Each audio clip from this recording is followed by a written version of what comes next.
Michael and Danny Filippo made a splash with their debut film, Talk to Me, in 2023. It showcased their exciting filmmaking potential and ability within the horror genre. It was distributed by A24 in America, fitting within that style of modern horror film. It received good reviews and had a very healthy box office performance.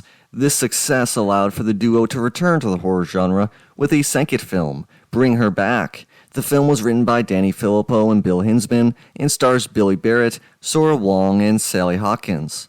The film comes out tonight, May 30th in the United States, once again distributed by A24. I went to the early screening last night, and in today's video, I will discuss what my thoughts on the film are. Did the Filippo brothers make another good horror film? Let's explore Bring Her Back. As with many other horror fans, I've become increasingly desensitized to my favorite genre over the years. It doesn't take away from my enjoyment, but it makes it rare and special when a horror film actually affects me in a deep way. It makes films like Hereditary stand out that much more. There's a distance between the average horror movie and my desensitized analytical viewing mode, and when a film can bridge that distance and bring me back to how I felt as a child watching The Ring for the first time, that is what I chase when I watch horror movies. Bring Her Back is an example of just that type of horror movie. It started slowly, another in the long line of A24 slow burn drama horror movies. We get to know these characters, we get to experience a traumatic moment, and then we get to sit in the aftermath as things get worse and worse. I was deeply uncomfortable watching this film. It got under my skin and made me feel bad. I felt scared and disgusted while simultaneously aching with empathy for these characters.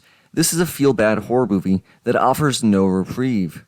The Filippo brothers showed serious talent with their debut, and in my opinion, this is a true statement film, one that showcases that they are already realizing their immense potential. The characters feel like real people with real problems. The exploration of grief and trauma, a recurring pattern in this modern era of horror, is tackled in a fresh way that didn't make me feel like it was a rerun of similar themes as other movies.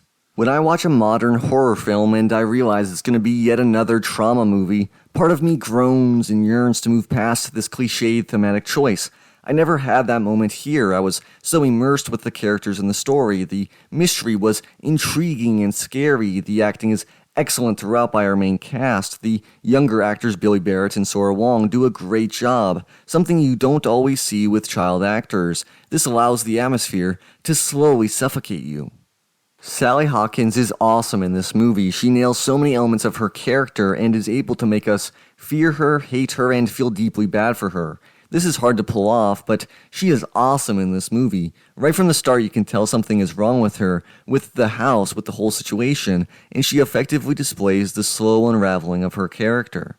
The story itself is wrapped up in an aura of mystery that is effective at the start. If there was a critique I have of the film, it was that we get too much explained to us about what is going on. I wish there was still more mystery leaving the theater, but this is a minor complaint, as the story was told very effectively otherwise. This is an element, however, that is present in lots of modern horror films as well, a general lack of faith or trust in the audience, feeling the need to spoon-feed every answer to an audience. I understand that there is a worrying lack of media literacy in the world today, but I wish more films were willing to leave their audiences with more questions to grapple with. That being said, what is shown is truly unsettling. The horror moments land very well throughout the film. There were many moments that got a jolt out of me, though this isn't a jump scare heavy film. Ollie's deterioration throughout the film got to me in a deep way. The psychological manipulation from Laura frustrated and scared me. The use of videotapes was extremely effective. I don't know exactly why, but that usage of the videotapes to showcase the ritual was deeply scary to me. Maybe it was the older technology, the grainy video, the underground cult type of feel of the whole thing, but this was such a smart choice to elevate the horror. The consistent usage of circles and occult imagery was effective at creating a weird supernatural vibe. Like I mentioned earlier, Ollie's presence throughout was very effective. From the beginning, we can tell that there is something wrong with him, and he never gets better. There are some gross moments involving bodily fluids and gore that work as well. Usually I'm not squeamish at all. In fact, I love the Saw and Hostel films, but the gross out moments in this film unsettled me. This is probably due to the dual effectiveness of the execution of those scenes themselves and the overall vibe of the film working itself into my brain.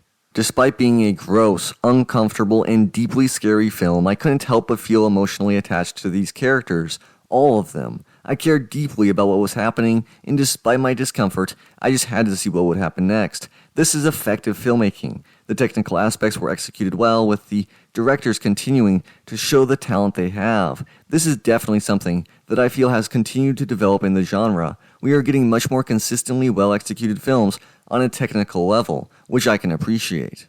There are some minor problems with the film, such as the writing, which leads to over-explanation, but overall, this is a great horror film. I would definitely recommend you go and see it.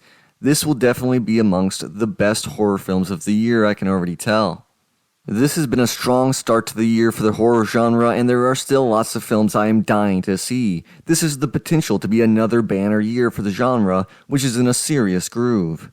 That's all for today's video. Let me know in the comments below what you thought of the film. Don't forget to hit like, subscribe, and to ring the bell for notifications. Thank you so much for watching, and see you next week.